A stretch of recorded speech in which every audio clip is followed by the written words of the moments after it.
여러분 안녕하십니까. 이진곤TV입니다. 시사논평 2심 전심 오늘 이야기 시작하겠습니다. 오늘은 더불어민주당 공수처 포기하나 이런 주제로 말씀드릴까 합니다.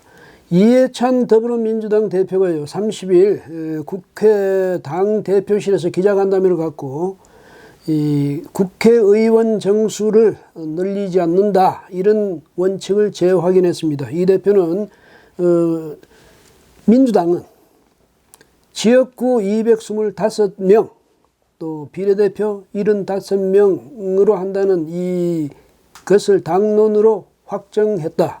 따라서 앞으로 이 당론을 가지고 이 원칙을 가지고 야당과 협상을 하겠다 이렇게 밝혔습니다. 그러니까 국회의원 정수 지금 300명이죠. 이 300명 선을 절대로 넘지 않는다. 이런 원칙을 가지고 협상하겠다는 겁니다.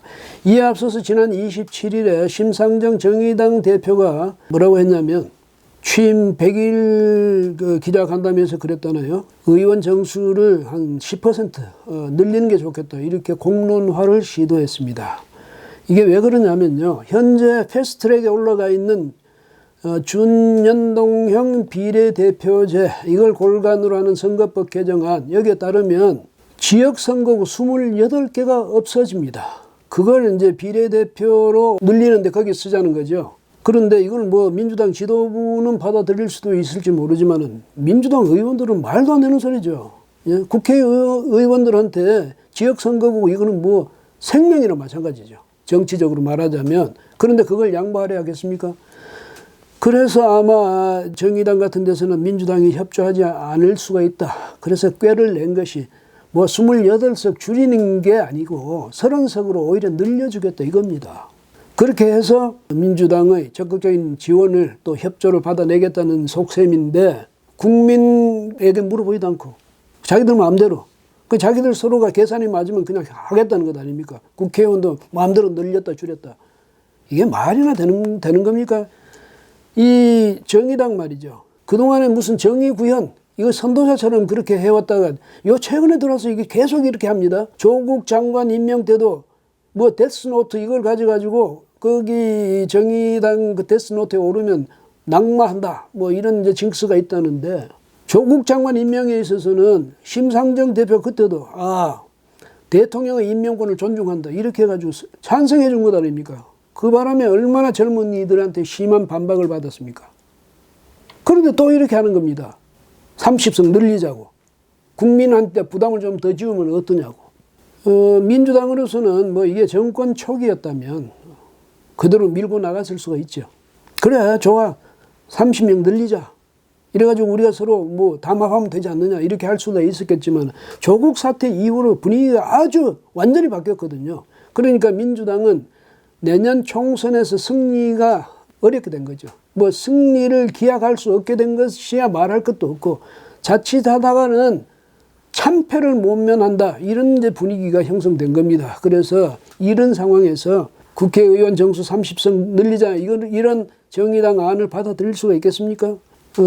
민주당이 아무래도 공수처에 발목 잡혀서 뭐 이 정의당 심상정 대표의 제안을 받아들일 수밖에 없지 않겠느냐 이렇게 이제 봤는데요. 저도. 그런데 당내 분위기는 아마 밖에서 보는 것보다 훨씬 심각한 모양이죠. 그래서 이해찬 대표가 300명 이걸 지킨다 뭐 이렇게 이제 그 원칙을 재확인한 건데 사실 공수처야 이번에 설령 안 된다 하더라도 총선에서 승리만 하면 다음을 기약할 수 있지 않습니까? 그런데 총선에서 참패하면 공수처 지금 만들어 놓은 들 무슨 의미가 있겠습니까? 이런 생각이 갑자기 들어서 말씀드리는 건데 뭐냐면 심청이 아버지 심학규가 심청이 떠나는 그 아침에 이렇게 정말 안타까워서 피를 토하듯이 말합니다. 뭐라고 하냐면 내가 살고 내 눈 뜨면 그는 응당조련이와 자식 죽여 눈을 뜬들 그게 차마 할 일이냐. 눈을 팔아 너를 살지언정 너를 팔아 눈을 산들 그 눈 해서 무엇하랴. 이렇게 울부짖었지 않습니까? 근데 뭐 적절한 비유는 아니겠지만요. 민주당 심정이 지금 그런 것 같네요. 총선에 참패하고 나면 공수처가 얻은들 무슨 의미가 있냐 이 말이죠. 그래서 아마 지금은 일단 이 문제는 그러니까 의원 정수 증원 이거는 없었던 일로 절대 안 된다는 것으로 접어두자 이렇게 판단한 것 아닌가 모르겠습니다. 왜냐하면 지금요 뭐 조국 사태 그것도 그렇지만은 예산안 지금 국회 심의 중에 있거든요. 근데 이 예산안이 슈퍼 예산안이란 것 아닙니까? 올해 예산이 469조 6천억 원이죠. 그런데 내년 예산을 513조 5천억 원으로 거의 44조 원을 늘리겠다는 겁니다. 그러니까 미끄러 떨어지는 이 경제를 국가 예산들에서 국민 돈으로 그걸 붙잡아 보겠다는 거죠. 이렇게 황당한 계산을 하고 지금 올린 그 예산안을 그러지 않아도 지금 뭐 한국당에서는 이걸 가만 놔둘 수 없다 이렇게 해가지고 단단히 벼르고 있지 않습니까? 그런데 이때 집권당인 민주당이 여기에다가 무슨 뭐 의원 정수까지 끄집어 들이면 이게 정말 심각한 상황이 될 수도 있거든요. 그러니까 야당 눈치를 봐서라도 이 의원 정수 문제는 꺼내지 않는 게 좋겠다 이렇게 판단한 것 같습니다. 그래서 일단 이제 예산안 통과시키고 나서 패스트트랙 법안은 그때 다시 뭐 논의하자. 그때 다시 생각해보자. 그때 다시 꾀를 내자. 이렇게 판단한 것 같습니다. 그런데 이해찬 대표 말을 정말 믿을 수가 있는지 그건 아직은 확신이 않습니다. 왜냐하면 이해찬 대표가 이날 간담회에서요. 조국 사태에 대해서 송구하다. 국민들한테 이렇게 말은 했습니다만 조국이란 이름은 아예 입에 올리지도 않았답니다. 누구 때문에 뭐 때문에 송구한지 그걸 말하지 않은 거죠. 말하자면.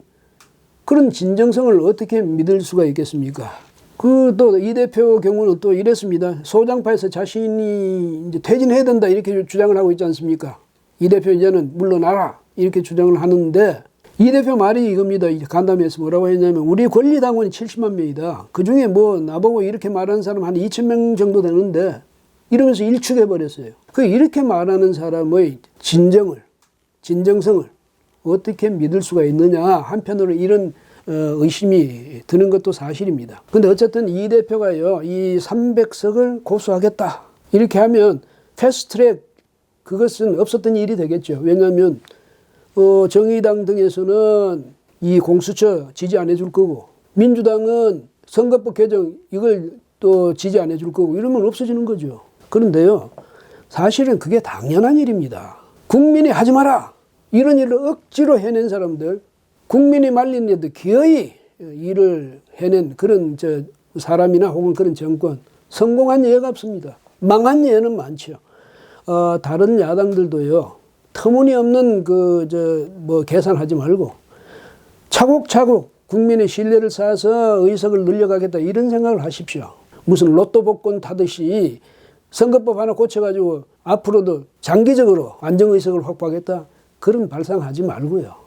대통령제 하에서는요, 비례대표제 이거는 명분이 없습니다.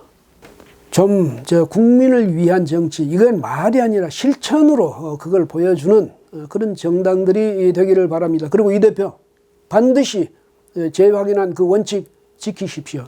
오늘은 여기까지 하겠습니다. 고맙습니다.